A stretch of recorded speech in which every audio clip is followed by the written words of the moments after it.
Bonjour, c'est Paul. On va porter le cadastre.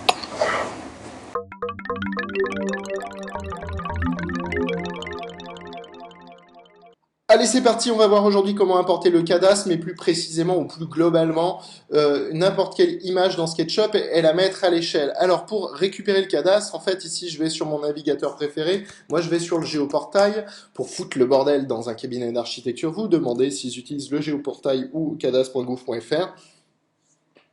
Et là, le résultat est assuré. Ici je vais taper mon adresse, 40 rue Laure Diebold, et hop.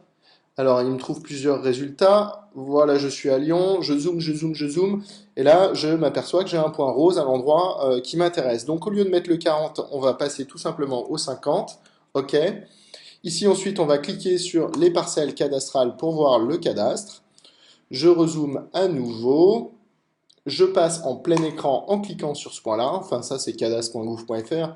C'est pas tout à fait dans le sujet. Et ensuite, je vais appuyer sur Pomme Shift 4 sur Mac pour faire une capture d'écran. Donc, vous voyez, mon curseur se transforme en petit viseur qui me permet de capturer une image qui est désormais sur mon bureau. Si je suis sur PC, je vais dans mon menu démarrer et je tape Capt. Et là, il y a un logiciel intégré à Windows qui s'appelle Capture d'écran qui va me permettre de faire exactement la même opération. Allez, retourne dans SketchUp. Dans SketchUp, on va aller dans Fichier, Importer.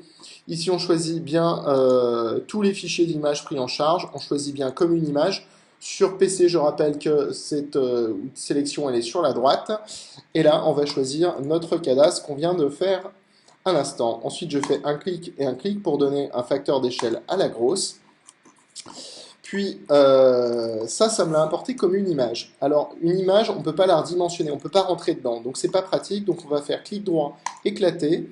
Et une fois qu'on l'a éclaté, on redouble-clic dessus et on fait clic droit, créer un groupe. Voilà. Donc, on l'éclate, on double-clique et on crée un groupe. Maintenant, ce qui est bien, c'est que je vais pouvoir rentrer à l'intérieur. Et par exemple, je vais prendre une dimension que j'ai déjà. Par exemple, je vais prendre cette dimension-là, un clic ici, un clic là.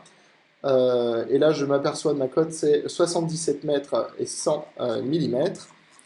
Donc, je rentre à l'intérieur ici de mon cadastre. Donc ça, c'est une étape capitale à ne pas oublier. Je rentre à l'intérieur du groupe. Parce que je vais faire une mise à l'échelle. Si je ne suis pas à l'intérieur du groupe lorsque je vais faire une mise à l'échelle, je vais faire une mise à l'échelle sur tout le modèle. Et là, c'est juste un moyen pour tout casser son modèle. C'est dommage.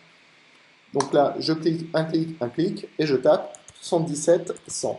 Donc c'est ce qu'on avait expliqué dans le tutoriel sur l'importation des composants. Donc c'est la même méthode. Il me pose la question, voulez-vous redimensionner le groupe ou le composant actif?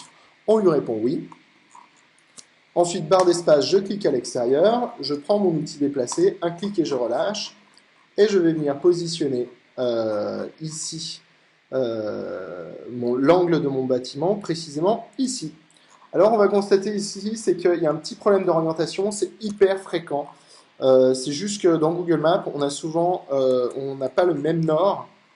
On n'a souvent pas le même nord que dans les autres logiciels, les imports AutoCAD, etc.